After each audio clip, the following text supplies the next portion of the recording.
I grew up in Snyder, in the town of Amherst, on Harlem Road. I was the youngest. I have two older brothers. And so when they went off to school and I was still at home, my mother and my grandmother used to have a day together every week where they'd do something. We'd go to the Science Museum, or we'd come here, the Albright-Knox Art Gallery, because my grandmother and my mother really liked it, and I was just being dragged along. And I didn't really like coming here when I was like 3, 4 years old, because kids don't really like art. I grew up in Buffalo, and I went off to college. I ended up in the investment business in kind of a haphazard fashion, and as luck would have it, I was really good at it. And we became the most successful startup in the history of the investment management industry.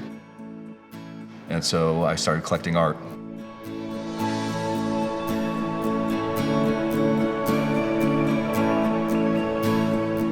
When the project came up to expand and refurbish the museum, I felt that if I didn't do it, who would?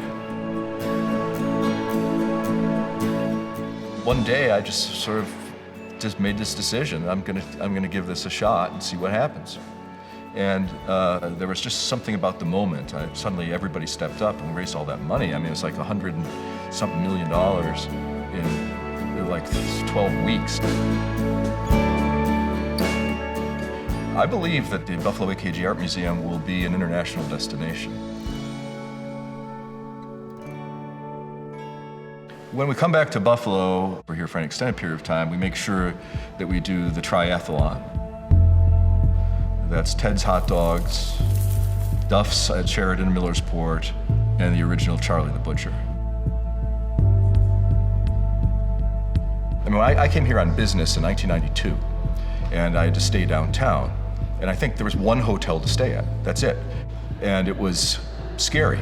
Now it's remarkable. You got a trip on out of the Westin down there, and got all these great restaurants. The difference is amazing. You have these old buildings that many of them, by all rights, should have been torn down. Like the Hotel Henry now, the Curtis Hotel, same thing.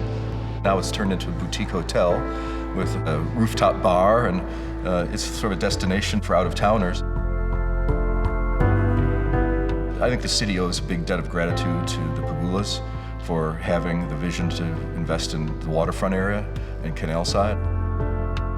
The things that are going on with the museum and its AK 360 expansion are probably going to be one of the crowning jewels, I think, of the Buffalo Renaissance. I think there's actually authentic civic pride in Buffalo, which was lacking my entire life when I was growing up here. But I think that there's a long way to go. There's plenty of places that need to be or could be renovated. One good thing about a thriving city like Buffalo was in around 1900, things get built. Unfortunately, in the case of Buffalo, they got abandoned. They're historically significant, they're architecturally significant, and they sit there and decay and rot away. But at least they're still there. If someone's an entrepreneur type, there's all kinds of interesting ways to think about coming in and actually making the city more attractive, and it all feeds on itself. It's the way change happens. You have tremendous tailwinds to invest in various things in the city, whether it be for pure profit motive or philanthropic. Anything like that can be done beautifies the city, increases its tourist potential, and reinforces the momentum of the Renaissance. I was at Niagara Falls earlier this week. The gorge was carved out by the river, right? Okay, but how did it start? I mean, how did it start? I run a big company. How do you start it? Starting it's like impossible. But here, it's already underway and it's already working. Just look around at what's happening, and it's hard not to get excited.